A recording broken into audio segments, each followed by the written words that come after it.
محترم جناب جواد عبد المتین صاحب، مزید مجدکم، السلام علیکم ورحمۃ اللہ تعالیٰ وبرکاتہ۔ آج مجھے آپ کا کوئی خط بھی مجھے مل گیا تھا دفتر میں۔ میں آپ کی جو تشویش ہے اور آپ کی جو فکر ہے وہ آپ کے دینی جذبے کی خماز ہے۔ اللہ تعالیٰ اس میں مزید ترقی عطا فرمائے اور ہمیں بھی ایسی فکر و تشویش عطا فرمائے۔ صورتحال یہ ہے کہ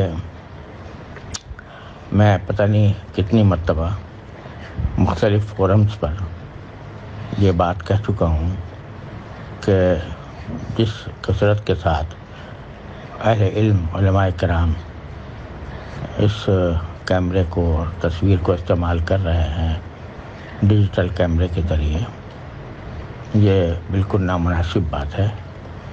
اور یہ مسئلہ الگ ہے کہ یہ فی نفسی ہی تصویر کے حکم میں آتا ہے یا نہیں آتا، لیکن اس کے اس طرح کثرت سے استعمال اور بالخصوص کے غلط استعمال سے میں خود فکر مند ہوں۔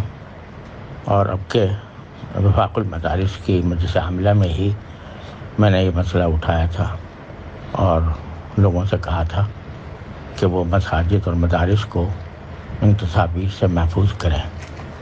چنانچہ یہ اپیل وفاق کی طرف سے تمام مدارس اور مساجد کو بھیجی گئی ہے اور میرے نام سے بھیجی گئی ہے، اور الحمدللہ اس کا فی الجملہ اثر بھی ہوا ہے۔ اور اب مساجد اور مدارس جو خاص طور پر وفاق سے کی ہدایات کی پابندی کرتے ہیں وہ اس سے باز آ گئے ہیں۔ خود مولانا حنیف صاحب بہت بکثرت تصویروں میں آیا کرتے تھے، اب انہوں نے بھی اس کو ختم یا کم کر دیا ہے۔ اور میں خود جہاں جس کسی مجلس میں ہوتا ہوں اور وہاں یہ تصویر کشی ہو رہی ہوتی ہے تو اس پر لوگوں کو تنبیہ بھی کرتا ہوں، اور پتہ نہیں کتنے فورم پر یہ بات میں ظاہر کر چکا ہوں۔ اور خود اپنے ہمارے دارالعلوم کے اندر ہم نے کیمرے والے موبائل کی نہ صرف مکمل ممانعت کی ہوئی ہے، بلکہ اگر پچھلے دنوں کچھ طلباء کے پاس کیمرے والے موبائل پائے گئے تو ان کا اخراج کر دیا گیا، اور ان سے اس سال باوجود کہ وہ دورہ حدیث کے طلباء تھے ان کو بھی ہم نے داخل کرنے سے اس بنا پر انکار کیا۔ اور وجہ میں اس کی یہ بتاتا ہوں کہ اول تو خود علماء کرام کے درمیان یہ مسئلہ مختلف ہی ہے، اور مختلف ہی ہونے کی صورت میں آدمی کو احتیاط پر عمل کرنا زیادہ بہتر ہے۔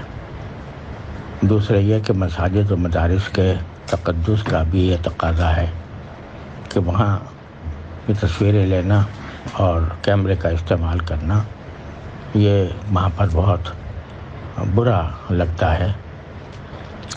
تو یہ باتیں میں بارہا کہہ چکا ہوں، اور تحریری طور پر بھی میں نے کئی جگہ اس کا اظہار کیا ہے، کئی فتاویٰ کے اندر بھی اس کا اظہار کیا ہے۔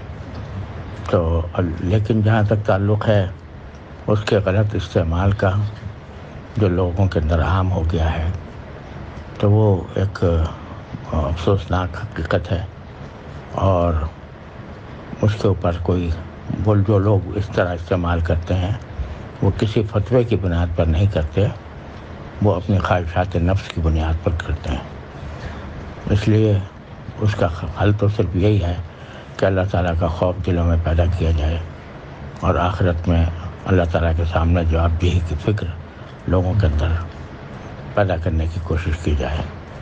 اپنی بساط کی حد تک ہم یہ کام کرتے رہتے ہیں، اب بھی کر رہے ہیں، اور انشاءاللہ آئندہ بھی کریں گے۔ اللہ تبارک و تعالیٰ آپ کو اس تنبیہ پر جزائے خیر عطا فرمائے۔ السلام علیکم ورحمۃ اللہ تعالیٰ وبرکاتہ۔